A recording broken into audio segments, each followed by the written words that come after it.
शुरुए में चादर उड़ा दे। एक बार हमारे भाइयों के नाम पे जोरदार ताली हो जाए हो भैया।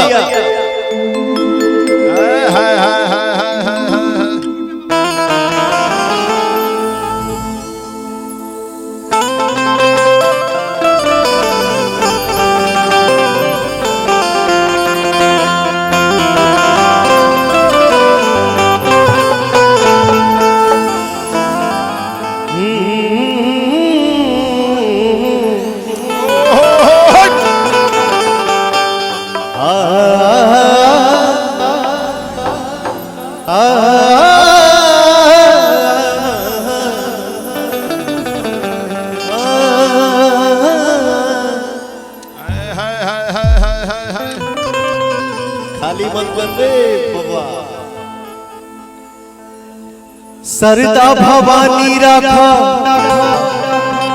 सभा बीच पानी।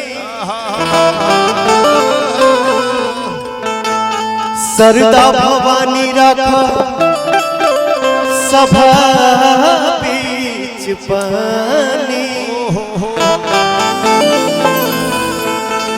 दोनों हाथ जोड़ पड़ी पैया हो अब बुधिया के हीन बनी दुखिया में दीन बनी। ना पूरा पढ़नी पढ़ैया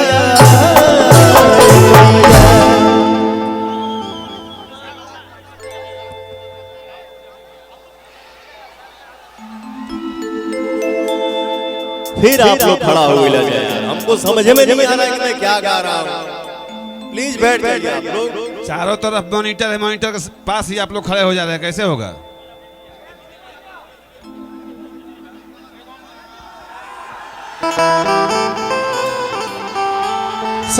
सर स्टेज खाली कराइए। शंकर फ्रंट में स्टेज खाली करा दीजिए सर।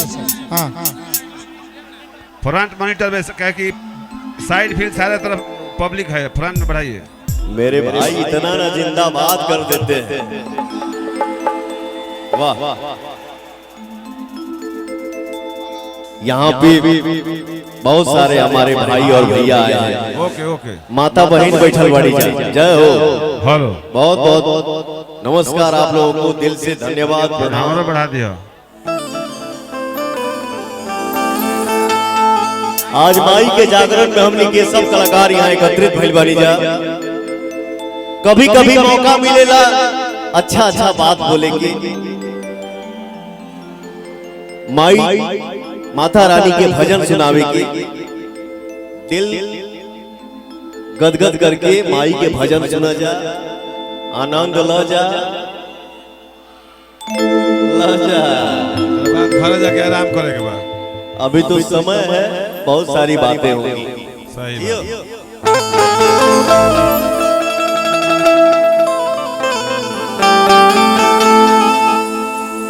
आपका भाई, आपका बेटा, आपका दोस्त ये पवन सिंह, पवन और पवनवा की आवाज जहां तक जाता तनी सबको एक बार हाथ उठावा जाओ माता रानी के दरबार में। हाथ उठाओ ले रहिए जा। तब आपका भाई गाना गाएगा। माई डोली चढ़ी जलाली सेवक घरा। माई डोली चढ़ी जलाली सेवक घरा। ओहो डोलिया के बखवा बहार दुनिया में सोर भगवा। ओहो डोलिया के बखवा बहार दुनिया में सोर भगवा। डोली चढ़ी जलाली सेवक घरा।